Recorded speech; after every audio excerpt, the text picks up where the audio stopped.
오늘 함께 나눌 말씀의 제목은 준비시켜 쓰시는 하나님이라는 제목으로 함께 은혜 나누겠습니다. 하나님은 다윗에게 기름을 부으셨습니다. 새 왕이 탄생하는 순간이죠. 그런데 기름 부음 이후에 다윗의 삶에는 특별한 변화가 없습니다. 다윗은 여전히 양 뒤치다꺼리 합니다. 7명의 형들 가운데서 1호에서 3호까지는 출세하겠다고 사울 왕 밑에 군 입대를 합니다. 4호부터 7호까지는 뭘 하는지는 모르겠는데 적어도 양 뒤치다꺼리 하는 것보다는 더 가치롭고 나은 일 하겠다고 분주한 것 같습니다. 그러다 보니까 아버지 이새가 양을 맡길 사람이 이 막둥이 만만한 다윗밖에 없는 것입니다. 그래서 다윗에게 양치기를 맡겼어요. 왕으로 기름 부음 받았는데 다윗이 하는 일은 여전히 양 뒷공문이 쫓아다니는 일입니다. 상상을 해봅니다. 다윗이 매일 아침 일찍 양들을 데리고 들판에 나가가지고 풀 뜯어먹도록 풀어놓고 난 다음에 해 떨어질 때까지 도대체 뭘 하면서 그 긴 시간을 보냈을까요? 요즘 같으면 뭐 스마트폰이 있으니 유튜브도 하고 뭐 틱톡이나 뭐 SNS 같은 거 하면서 시간을 좀 때울 텐데 다윗이 살던 시대는 철기 시대 아닙니까? 그래 할 수 있는 게 뭐 별로 없습니다. 양이 맑게 알아듣는 것도 아니고 대화할 상대도 없습니다.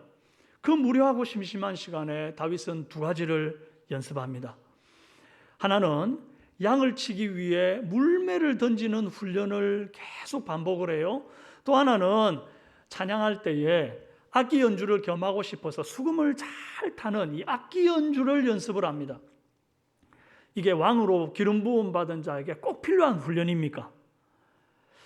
누가 봐도 그렇지 않습니다. 사울 왕에서 다윗 왕으로 이제 정권이 바뀌는 타이밍이라면 아니 인수위원회를 구성하고 내각을 개편한다든지 아니면 무역과 외교의 기술을 배운다든지 블레셋 같은 이민족들을 몰아낼 그런 전략 전술을 연구한다든지 하는 것 같으면 이게 다윗에게 좀 도움이 되는 훈련이고 배움이 되겠는데 무슨 물매 던지기, 수금 연주 이거 왕이 되기 위한 준비라고 치기에는 너무 허접한 것입니다.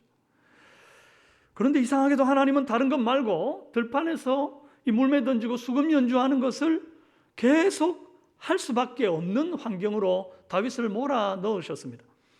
그런데 나중에 알고 보니까 이 지루하고 허접해 보이는 훈련이 다윗을 쓰시고자 하시는 하나님의 놀라운 계획이었다는 거예요. 다윗을 왕궁으로 이끌어들이는 결정적인 무기가 바로 이 두 가지입니다.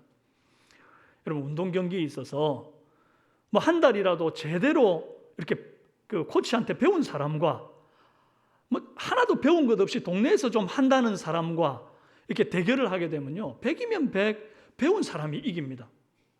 왜냐하면 정확한 폼과 기초를 배우기 때문에 기초 배운 사람, 정확한 폼 배운 사람은 이길 수가 없어요.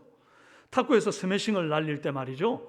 공이 날아가는 속도가 130km에 육박합니다. 그런데 그것이 멀리서 오는 것도 아니고 바로 내 앞에 3m 앞에 상대방이 라켓으로 딱 때리면 그 순간에 130km로 나에게 날아오는데 반사적으로 라켓의 각도를 기울여 가지고 그걸 탁 막아내고 그 공이 상대방의 테이블에 떨어지게끔 하는 것이 어쩌다가 한번 라켓 잡는 사람이 가능한 일이겠습니까? 불가능합니다. 계속 반복적으로 그걸 트레이닝하고 그 자세를 익힌 사람만이 가능한 것입니다. 야구도 마찬가지입니다. 투수와 타자의 거리가 18.44m 정도밖에 안 되는 거리인데 그 짧은 거리를 100km 이상의 속력으로 공이 날아옵니다. 그것도 무수히 회전하면서 공의 궤적을 바꾸는 변화구 같은 것들을 제대로 맞춰가지고 안타나 홈런을 때린다는 것은 이건 정말 무수한 반복과 훈련, 폼을 잡는, 자세를 잡는 이 훈련을 이 선수들이 할 때나 그게 가능한 것이지 그냥 일반인들이 덜렁덜렁 타석에 섰다고 그게 되는 것이 아닌 것입니다. 다윗이 들판에서 했던 훈련이 딱 이런 겁니다. 양을 치다가 사자나 곰이 나타나서 양을 해치려고 하면 그때를 대비해서 물매 던지는 연습을 하는 거예요. 근데 처음부터 잘 던질 수가 없으니 움직이지 않는 나무에다가 동그라미 관역을 그려놓고 멀찌감치서 이걸 던지지 않겠습니까? 처음에는 가까이서 던지다가 점점 멀어지는 거죠. 그러다가 이제는 좀 잘 맞겠다 싶은 때는 사자나 곰이라는 녀석들은 워낙 빨리 달리는 녀석들이고 만약에 양을 움켜가면 그 뒤를 쫓으면서 내가 물매를 던져야 되니까 움직이는 표적, 또 심지어 내가 움직이면서 그걸 던져야 되는 거죠. 움직이는 표적이 어디 있어요? 양이 움직이니까 양한테 던질까요? 그럴 수는 없잖아요. 그러니까 이제 들쥐들이 뛰어다니며 막 쫓아다니면서 던지거나 아니면 여우나 심지어 하늘을 나는 새들에게 이게 움직이면서 던져보는 거죠. 또 나뭇가지에 바람이 이렇게 불게 되면 나무가 흔들릴 때 그 흔들리는 나뭇가지를 향해서 던져보기도 하겠죠. 그렇게 열심히 훈련하고 연습하고 정확한 움직이는 것조차도 맞출 수 있는 훈련이 되니까 나중에 정말 실전에서 말이죠, 사자나 곰들이 나타나가지고 양을 움켜갈 때 그것을 막 쫓아가가지고 싸워서 이기기도 하고, 실제 이제 골리앗 앞에 섰을 때 그 골리앗의 투구의 그 좁은 이마가 보이는 그 공간에다가 물매를 던져서 정확하게 때려 넣는 것 아니겠습니까?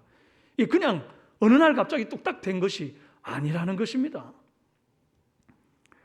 투수가 제자리에 서서 포수 글러브에 스트라이크 넣는 것도 그게 그렇게 쉬운 일이 아닌데, 마주오는 대상을 향해서 내가 빠르게 달려가면서 또 심지어 마주오는 대상이 서 있는 게 아니라 끄떡끄떡 움직이면서 오는데 거기에 정확하게 그 투구 사이 이마를 맞춘다는 거, 이건 그가 평소에 양 뒤치다꺼리 하면서 쌓은 내공이 있었기 때문에 이게 됐다는 거예요. 또 어떻게 하루 종일 물매 훈련만 하겠습니까? 그 훈련이 지루해지면 수금을 꺼내는 겁니다. 자투리 시간만 잘 이용해도 악기 하나는 떼는 거죠.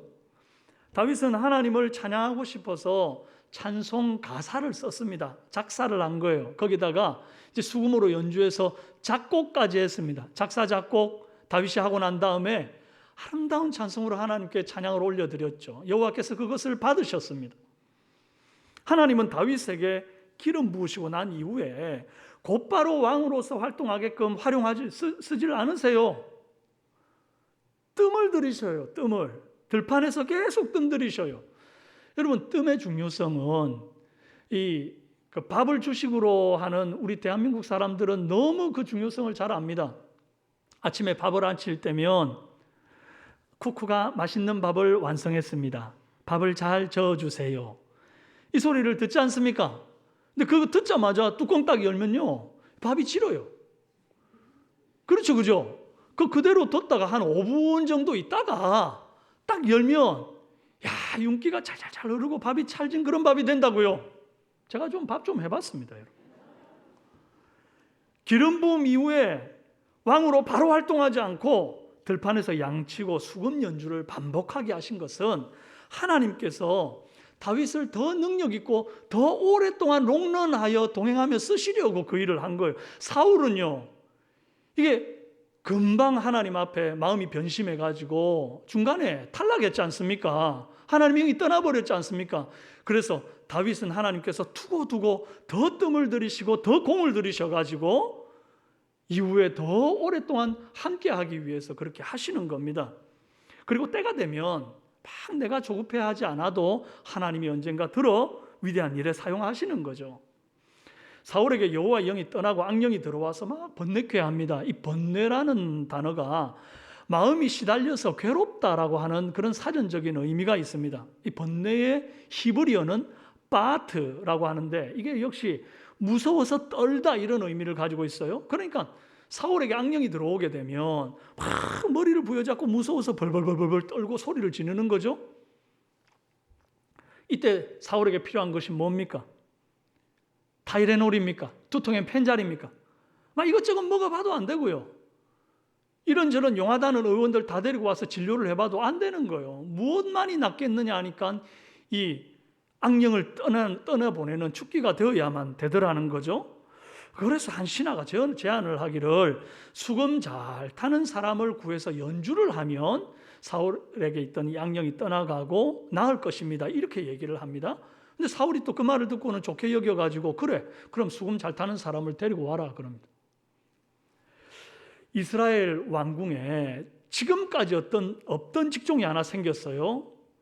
음악 치료사 겸 퇴마사 역할을 하는 최초의 직종이 하나가 생겼는데 이 자리에 누가 올랐냐 하니 왕궁에 있는 수많은 수금 전문가들, 궁중악사들 제쳐놓고 들판에서 양치고 있는 다윗이 그 자리에 오르게 된 겁니다. 어째서 그 많은 경쟁자들을 제쳐두고 다윗이 그 수금 연주자로 발탁이 된 걸까요? 첫째로 한 분야에 실력 있는 자가 되라 하는 것입니다. 한번 받아합시다. 한 분야에 실력 있는 자가 되라. 이렇게 준비되면 하나님이 쓰십니다. 여러분, 다윗은 수금을 좋아할 뿐 아니라 잘 다루는 자였습니다. 우리말 수금은 서양의 하프를 말하는 겁니다. 이렇게 U자로 생겨가지고 연주하는 것 있죠. 뭐 무슨 천사들이 연주하는 그림 같은 거 이런 거 보신 적 있을 텐데 그게 하프예요. 하프, 수금입니다. 근데 우리나라 같으면 뭐 수금 같은 거는 잘 없으니까 그냥 기타 연주라고 보셔도 무방할 것 같아요. 17절 말씀에 수금 잘 타는 사람을 구하여 내게로 데려오라 그랬어요. 수금 좀 탈 줄 아는 사람, 뭐 플레이 소소 하는 사람이 아니라 플레이 웰, 잘 타는 사람을 데리고 와라 그렇게 말한 겁니다. 게다가 저 수금 잘 탑니다. 내가 내 입으로 잘 탄다고 해서 이게 잘 타는 게 아니죠. 남들이 잘 탄다고 인정해줘야 잘 타는 거 아니겠습니까? 이때 18절에서 한 소년이 다윗을 추천하는데 이새의 아들을 본즉 수금을 탈 줄 알고 했는데 이게 탈 줄 안다는 것이 조금 탈 줄 아는 게 아니고요. 영어 성경으로 보면 이렇게 돼 있어요. Who knows how to play the harp. 그가 노하우를 가지고 있는 사람이라는 거예요. 이게 수금을 잘 타는 노하우를 가진 사람. 남들이 내 연주를 듣고 고득점을 줄 수 있는 사람이 돼야지. 내가 내 입으로 제 점수는 10점 만점에 10점입니다. 이건 소용없는 겁니다. 성경에도 보니까 잠언 27장 2절 말씀에 타인으로 너를 칭찬하게 하고 내 입으로는 말며 외인으로 너를 칭찬하게 하고 네 입술로는 말지니라 그랬습니다. 여러분, 하나님이 자화자찬하지 말래요. 아내들은 남편에게 나 예쁘지, 귀엽지, 사랑스럽지 이런 거 하지 마세요. 남편들 시험 듭니다. 진실만 성도가 말해야 되는데 말이죠. 저 요리 잘한대요. 누가 그럽니까? 저희 남편과 애들이요. 그분들은 객관성을 잃으신 분들이에요. 또 그렇게 말 안 하면, 요리 잘한다 말 안 하면 못 얻어먹잖아요. 생존을 위한 립서비일 수 있습니다. 남들이 잘한다고 칭찬해 줘야 돼요. 남들이. 여러분, 경남 사천에 가면 유명한 오리고기집이 있습니다. 그 집 오리고기는 뜨거운 돌판에다가 막 썰어놓은 오리고기를 막 올려놓고는 양념을 듬뿍 올리고 그 위에 부추를 가득 그냥 고기가 보이지 않을 정도로 쌓아둡니다. 그럼 시간이 지나면 이 돌판이 달구어지니까 막 지글지글 하면서 뜨거운 연기가 막 올라오는 거예요. 그럼 그때쯤 이 할머님 사장님이 딱 나오셔가지고는 맨손으로 부추를 떡 쪼개고는 막 오리고기하고 양념하고 부추를 먹 섞습니다. 그 뜨거운 돌판 위에. 그러면 이게 오리고기를 굽는 건지 사장님 손을 굽는 건지 모르겠는데 그 휘황한 모습, 그 위험천만한 모습을 보면서 이미 맛있습니다. 먹어보기도 전에 이미 맛있습니다.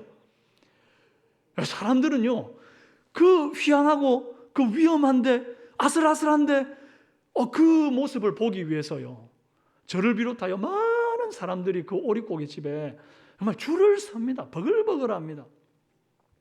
여러분, 오리고기 하나를 팔아도 악기 연주를 하나를 해도 막 쏘쏘 대충 적당히 하려고 하는 사람들이 있습니다.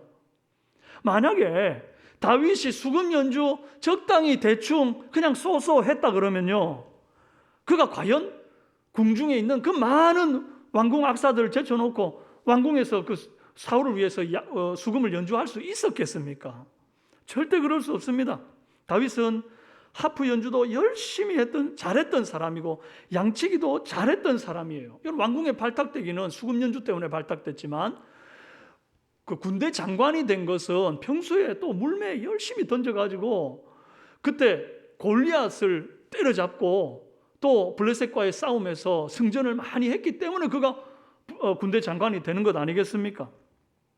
여러분, 우리가 어떤 분야에 종사하든지 무슨 일을 맡든지 간에 잘하는 사람이 되어야 합니다.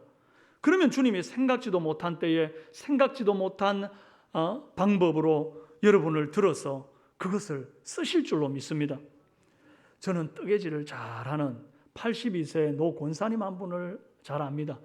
이 권사님은요, 이제 거동이 불편하시니까 늘 소파에 앉아 계신데, 내가 소파에 앉아서 그냥 텔레비만 보면 뭐 하겠나 그러면서 뜨개질을 열심히 떠가지고 덧버선을 만드세요. 그런데 그걸 1년치를 모아가지고 추운 겨울이 다가오기 전에 북한으로 보내십니다. 이걸 보내시고, 그러니까 추운 겨울에 그 북한 사람들 정말 뭐 하나 입기도 쉽지 않을 텐데 내가 이것 떠주면 얼마나 좋을까. 그래가지고 이걸 어떤 루트를 통해서 보내시는데, 또 좀 남는 것들은 주위에 어려운 분들한테 나누기도 하시고, 제가 한번 신방을 갔더니 저한테 2켤레를 딱 주시는 거예요.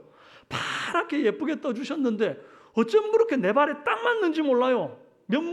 신발을 몇 문을 신느냐 이거 딱 알려드렸더니 당신이 알아서 그렇게 딱 떴는데 기가 막히게 맞아요.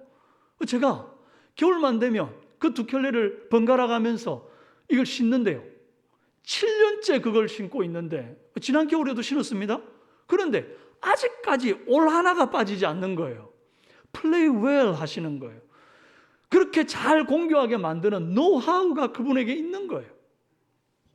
저는 그 덧버선 신을 때마다 그분의 예수님 사랑하는 마음, 그리고 영혼 사랑하는 마음이 막 절절히 느껴집니다.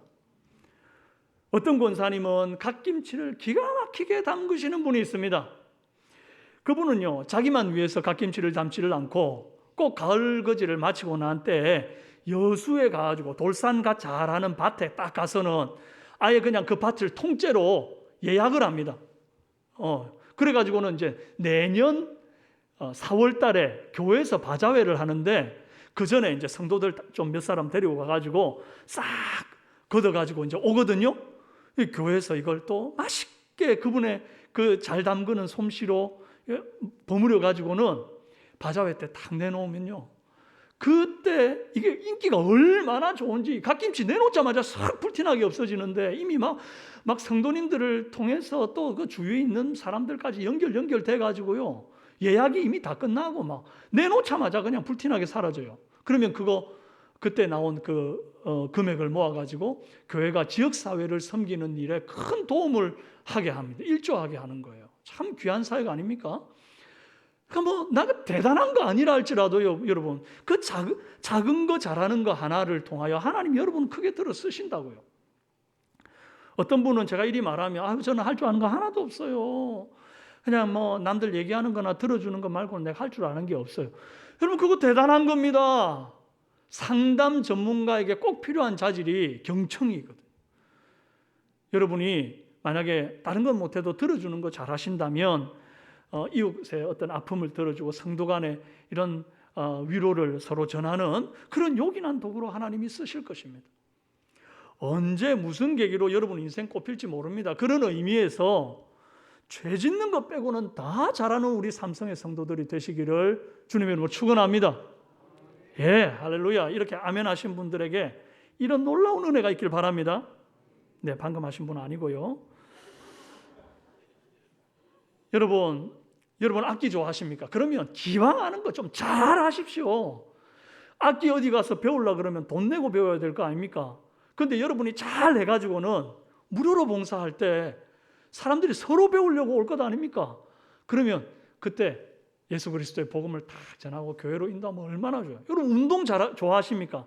기왕 하는 거 잘 하십시오. 여러분은 좀 돈 들여서 제대로 배우십시오. 그래 놓으면 나중에 정말 그 운동을 배우고는 싶은데 너무 이제 코치를 통해서 배우는 게 비싸기도 하고 부담스러워서 못 하시는 분들 여러분이 가르치십시오.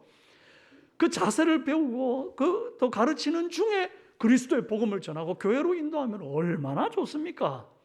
기왕이면 잘하시기 바랍니다. 공부 좋아하십니까? 그러면 잘하십시오. 기왕 하는 거. 그래가지고 여러분이 우리 청년들이 혹시 이 가운데 있다 그러면 시험 칠 때 말이죠, 사람들이 서로 여러분 노트 좀 빌려달라고 하는 그런 일들이 있길 바랍니다. 그런데 말이죠, 공부 그냥 대충 하고 그러면 나 다른 사람들 노트는 빌려봐도 네 거는 안 본다 이렇게 될 것 아닙니까? 그런데 서로 내 거 달라고 할 때에 내가 자기만 내 성적만 생각하는 게 아니라 이걸 오픈해서 사람들한테 쫙 나눠주면서 그래 마음껏 봐라, 넓은 아량을 베풀고 그러면서 야 우리 교회 한번 와봐라. 내가 예수님의 사랑으로 너한테 이거 전한다. 이러면서 말이죠. 그런 거죠. 그런 거. 내가 잘하는 그것을 통해서 하나님 영광 돌려드리는 일. 시간 들이고 마음 들이고 돈 들이고 힘 들여서 잘하는 거 많이 만드십시오. 주님 주시는 기회의 날을 준비하는 여러분 되시기를 바랍니다. 두 번째로 자기 관리와 영성 관리를 잘해야 됩니다. 뭐든지 잘하는 게 좋기는 합니다만 기능적인 걸 잘한다고 꼭 하나님 손에 쓰임 받는 것은 아닐 수 있습니다. 여러분 다윗이 궁궐에 채용된 이유는 단순히 수금 연주 실력이 뛰어나서만은 아니에요. 연주 실력으로 보자면 사울의 궁궐에 있는 왕궁 악사들이 훨씬 잘할걸요. 다윗이야 양치면서 자투리 남는 시간에 수금 연주하는 거지만 궁중 악사들은 밥 먹고 하는 일이 연주하는 일입니다. 그런데 다윗이 그분들보다 더 잘하는 게 뭐가 있냐니까 탁월한 인품과 영성이었어요. 18절 말씀에 수금을 탈 줄 알고 용기와 무용과 구변이 있는 준수한 자라 여호와께서 그와 함께 계시더이다 하더라 그랬어요. 여러분 용기는 알겠는데 그럼 무용은 뭡니까? 이 춤추는 무용이 아닙니다. 굳셀무에 날랠 용자를 써서 용맹한 무사를 뜻합니다.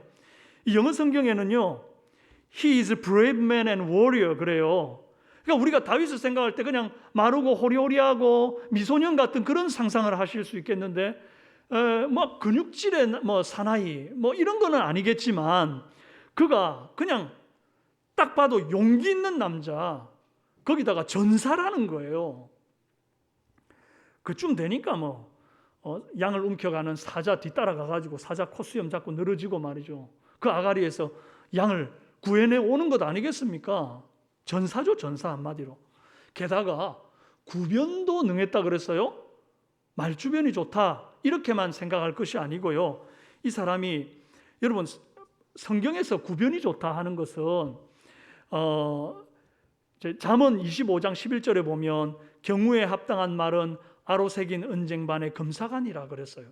또 잠언 20장 15절에 세상에 금도 있고 진주도 많거니와 지혜로운 입술이 더욱 귀한 보배니라 그랬습니다. 그러니까 경우에 합당한 말, 지혜로운 말을 할 때 이 사람이 말 잘한다, 구변 있다 그러는 거예요. 그냥 막 청산유수로 이 말 저 말 막 하고 이 얘기 저 얘기 막 다 해댄다고 해서 그게 말 잘하는 것이 아닌 것입니다. 기왕이면 말도 잘해야 됩니다. 어떤 사람은 그냥 말 안 할 때 보면 장동건인데 입만 열면 영구 같은 사람이 있어요. 그런 사람들이 교회 가자 그러면 누가 따라오겠습니까? 여러분 기왕이면 말도 잘했으면 좋겠습니다. 그뿐 아니라 준수한 자라 그러면 잘생겼습니다. 그런데 이게 준수한 자라는 것이 단순히 외모, 얼굴 잘생겼다 그 의미가 아닙니다. 잠언 20장 11절에 보면 비록 아이라도 자기의 동작으로 자기 품행이 청결한 여부와 정직한 여부를 나타내느니라 그랬습니다. 여러분 동작 하나 안녕하세요 인사하고 또 서로 대화할 때 그때 어떤 내 취하는 제스처 하나 만약 헤어질 때 어떤 동작 하나 그 모든 동작 하나하나에서 그 사람 속에 있는 마음의 청결한 상태와 정직한 여부를 다 드러낸다는 거예요. 얼굴 잘생겼지만 사람이 왠지 거만하고 왠지 다가가기 불편하고 그러면 그 사람을 어떻게 준수하다 봐줄 겁니까? 여러분 사람들이 다윗을 볼 때 준수하다 이렇게 말할 때는 그의 모든 품행과 동작까지 포함된 거예요. 여러분 우리 사랑하는 삼성의 성도들을 다른 사람들이 바라보면요 이 마음을 느꼈으면 좋겠습니다. 와 준수하다. 얼굴 생김 가지고가 아니라 그 동작 하나하나에서 마음의 청결함과 정직함이 드러나는구나. 할렐루야. 다윗이 그 많고 많은 궁중악사들, 수금 전문가들 제치고 음악치료 테마사로 발탁된 결정적인 원인이 뭔가 하니까 그 준수하다는 말 뒤에 나오는 말이 있어요. 뭐냐니 여호와께서 그와 함께 계시더이다. 할렐루야. 이것 때문에 수금 잘 타면 뭐합니까? 싸움 잘하면 뭐합니까? 용모가 준수하면 뭐합니까? 그런다고 해서 연주할 때 악령이 떠나겠습니까? 그렇지 않습니다. 그냥 수금만 잘 타가지고는요, 귀만 즐겁게 할 뿐이지 악령을 떠나게 할 수는 없습니다. 마음을 위로할 뿐이지 영혼을 치료할 수는 없는 것입니다. 그런데 하나님이 함께 계시면 인간의 한계를 뛰어넘고 말이죠. 내가 할 수 없는 일, 하나님이 하시는 일, 악령을 퇴치하는 일을 하시더라는 것. 출애굽 시대에 하나님이 광야에서 유다 지파의 브살렐과 단 지파의 오홀리압이라고 하는 사람을 불러서 하나님의 영을 충만케 하고 지혜와 지식과 온갖 재능을 줘가지고 놀라운 일을 하게 만듭니다. 성전에 관련된 모든 성소에 관련된 일들을 하게끔 하는데요. 말씀을 한번 보시면 출애굽기 31장 2절에서 11절입니다. 길지만 제가 한번 읽어드릴 테니 잘 보십시오. 브살렐을 지명하여 부르고 하나님의 영을 그에게 충만하게 하여 지혜와 총명과 지식과 여러 가지 재주로 공교한 일을 연구하여 금과 은과 노수로 만들게 하며 보석을 깎아 물리며 여러 가지 기술로 나무를 새겨 만들게 하리라. 오홀리압을 세워 그와 함께 하게 하여 지혜로운 마음이 있는 모든 자에게 내가 지혜를 주어 그들이 내가 내게 명령한 것을 다 만들게 할지니 곧 회막과 증거궤와 그 위에 속죄소와 회막의 모든 기구와 상과 그 기구와 순금 등잔대와 그 모든 기구와 분향단과 번제단과 그 모든 기구와 물두멍과 그 받침과 제사직을 행할 때 입는 정교하게 짠 의복 곧 제사장 아론의 성의와 그의 아들들의 옷과 관유와 성소의 향기로운 향이라. 그럼 오늘날로 따지면 이게 굉장히 다양한 직종이 여기 모여 있어요. 보석 세공업, 토기 제작, 자수기술, 패션 디자인, 조각, 이 나무 조각이요. 그 다음에 정유업, 심지어 퍼퓸, 그 향수 만드는 것까지도 포함돼 가지고요. 온갖 다양한 업종이 세분화되어져서 전공자들이 해야 될 일들을 이 브살렐과 오홀리압이라고 하는 두 사람을 하나님이 딱 부르더니 그에게 하나님의 영을 붓고 지혜와 지식과 총명을 붓고 그렇게 했더니 그 말도 안 되는 다양한 일들을, 그것도 심지어 그 당시에는 존재하지도 않는 하나님께서 모세에게 들려준 얘기를 귀로 듣고 이걸 만들어내는 겁니다. 기가 막힌 일 아닙니까?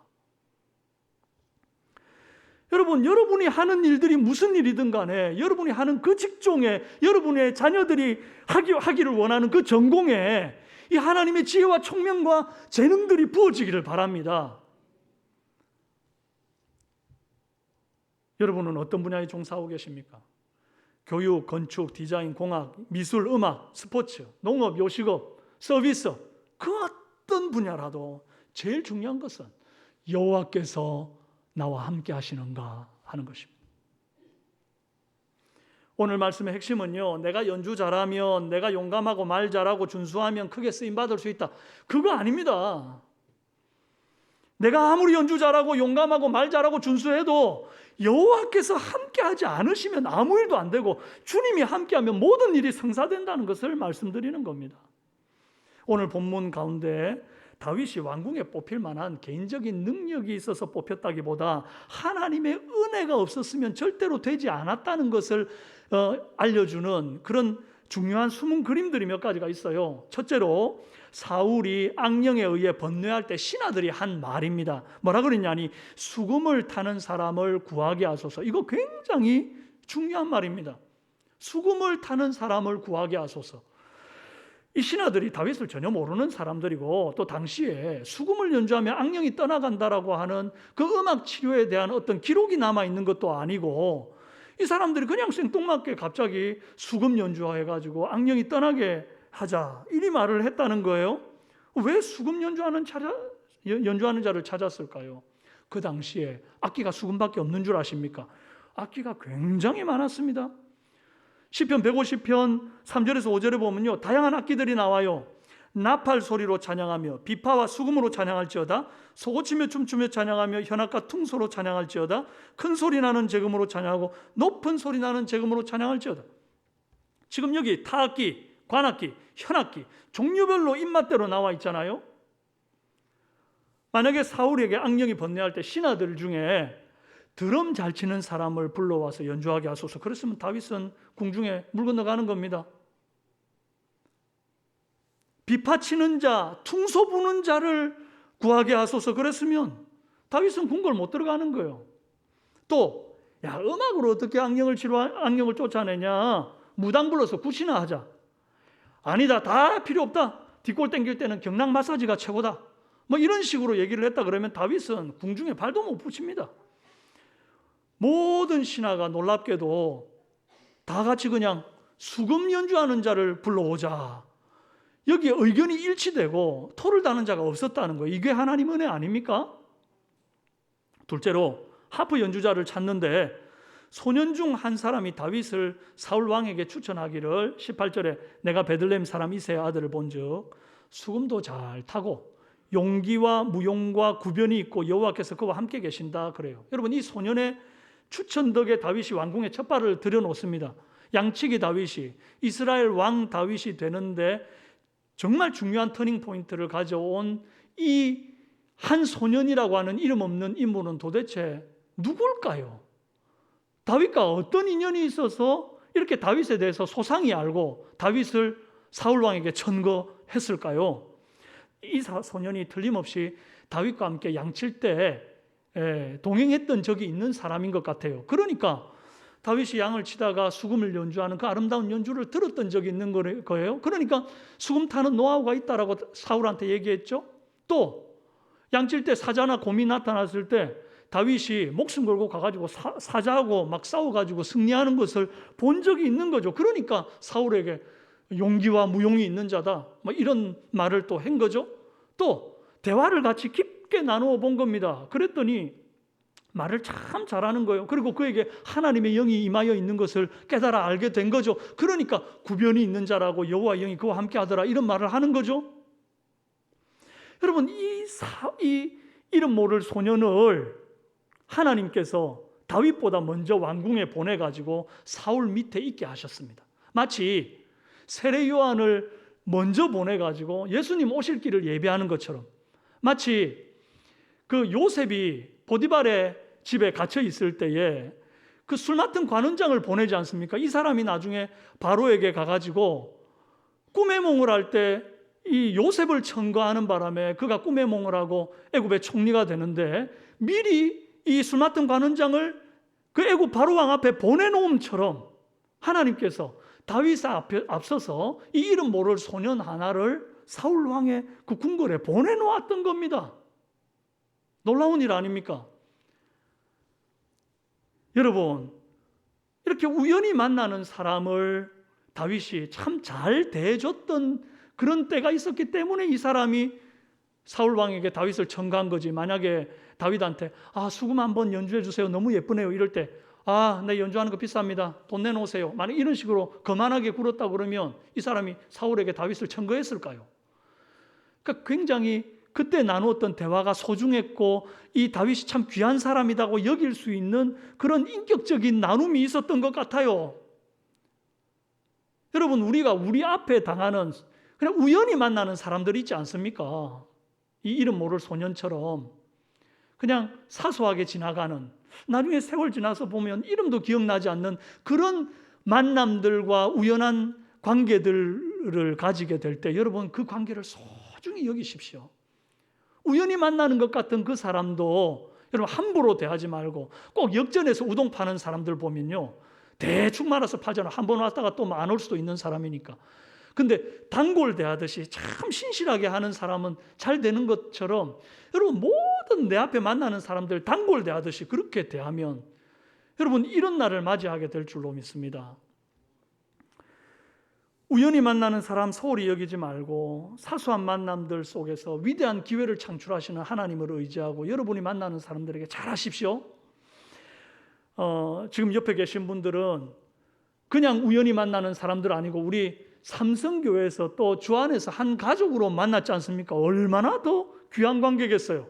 여러분, 서로 바라보고 한번 인사하십시다. 오, 나의 후원자들이여, 잘 부탁합니다. 예, 우리가 서로가 서로에게 후원자 되기를 바랍니다.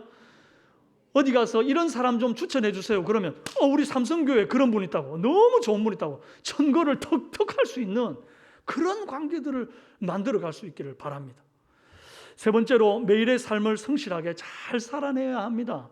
여러분, 다윗은 수금을 잘 타고 용기와 무용과 구변이 좋고 여호와께서 함께 하신다는 이유로 왕궁에 발탁되긴 했는데요, 이 정규직이 아니라 비정규직으로 들어갔습니다. 사무엘상 17장 15절에 다윗은 사울에게로 왕래하며 베들레헴에서 그의 아버지의 양을 칠 때에 그랬어요. 정규직 같으면 계속 왕궁에 머물러 있어야 되는데 그렇지가 않아요. 사울에게 왕이 임하면 그래 번뇌하면 그때 잠깐 연주하고는 다시 베들레헴 아버지 집으로 돌아오는 거죠. 이때 블레셋이 골리앗을 앞세우고 이스라엘에 쳐들어왔고 그때 그 전쟁터에 나가 있던 다윗의 형들에게 도시락 갖다 주라고 아버지 이새가 다윗한테 심부름을 시킵니다. 여러분 도시락 갖다 준다 이렇게 얘기하니까 굉장히 쉽게 덜렁덜렁 갈 수 있는 걸로 생각하는데 절대 그렇지가 않습니다. 이 이새가 들고 가라고 했던 도시락의 무게가 그냥 보통이 아닙니다. 이게 한 에바의 곡식을 들고 가고 또 10덩이의 떡과 10덩이의 치즈를 가지고 가라 그랬는데 이 한 에바는 22리터짜리 되를 가지고 12번을 되는 양을 말하는 거거든요. 이게 무게로 따지면 쌀 22kg 정도 됩니다. 그러니까 이건 쌀 20kg짜리 포대 들어보셨죠?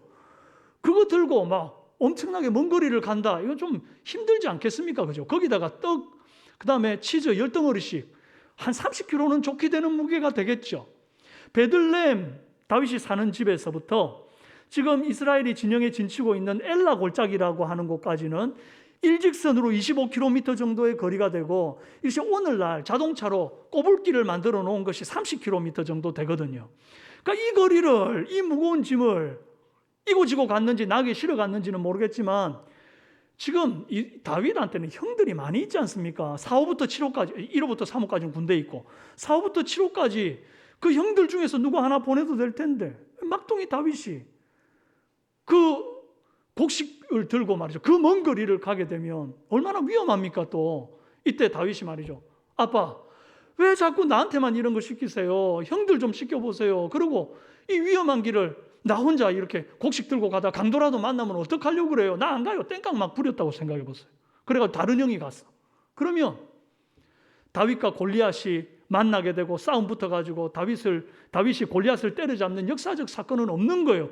그 사건을 보고 사울이 다윗을 군대 장관으로 발탁하는 일도 없는 거예요. 다윗은 굉장히 맡겨진 이 일에 성실하게 감당을 합니다.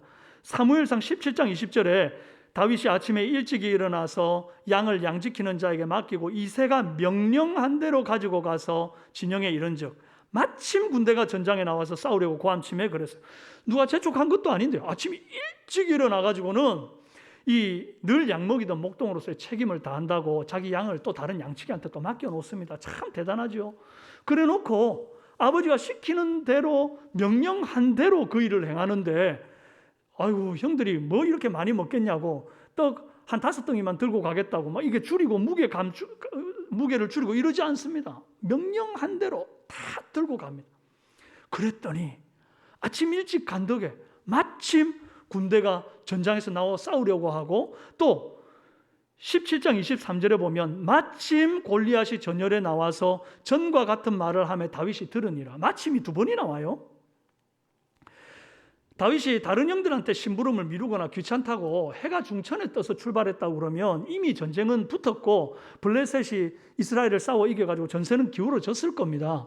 그런데 아침 일찍 일어나가지고 부지런히 간 덕에 딱 도착했는데 40일 동안 긴장하고 서로 싸우지 않고 대치만 하고 있던 게 드디어 싸움 붙으려고 하는 때에 도착하고 마침 도착한 거예요. 거기다가 마침 골리앗이 막 여호와 하나님을 모욕하는 소리를 들은 거예요. 그래서 다윗이 그 골리앗을 때려잡는 역사적 사건의 중심에 서게 되는 것입니다. 다윗은 왕으로 기름 부음 받았지만 여전히 달라진 것 없는 평범한 일상의 삶을 아침 일찍부터 성실하게 살아냅니다. 여러분 우리 역시 어제와 달라진 것 없는 다람쥐 쳇바퀴 도는 듯한 하루를 살고 있지 않습니까? 학생들은 학교 집 교회 학교 집 교회 뭐 중간에 친구 만나고 뭐 사 먹으러 가고 뭐 이런 거 빼고 기본 학교 집 교회 학교 집 교회. 직장인들은 직장 집 교회 직장 집 교회. 그래도 여러분은 저보다는 낫습니다. 목사는 집 교회 집 교회 집 교회. 여러분 이 뻔한 일상의 삶, 이 하루를 여러분 성실하게 살아내는 자를 하나님이 기뻐하시고 생각지도 못한 어느 날 귀한 일에 여러분을 들어 쓰실 것입니다. 그러니 여러분 다가오는 이 한 주도 잘 삽시다. 여러분 일상에 반복되는 일들, 월요일이면 월요병 생기잖아요. 아이고 또 나가야 되나? 또 똑같은 이 일을 해야 되나? 지겹다. 그게 아니고요.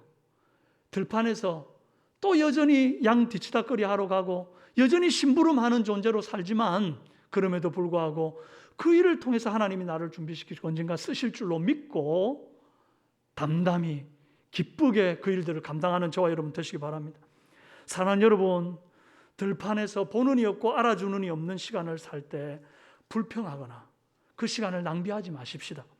주님이 다 보고 있고 주님이 알아주십니다. 무엇보다 그 시간이 주님이 나를 성장시키는 훈련의 시간인 줄로 믿으시기 바랍니다. 다윗처럼 들판에서 잘 훈련되면 어디에서든지 해내는 사람이 됩니다. 물매 하나를 던져도 잘 던지는 사람, 수금 하나를 연주해도 잘 연주하는 사람, 말 한마디를 해도 잘하는 사람, play well 하는 사람이 되시기 바랍니다.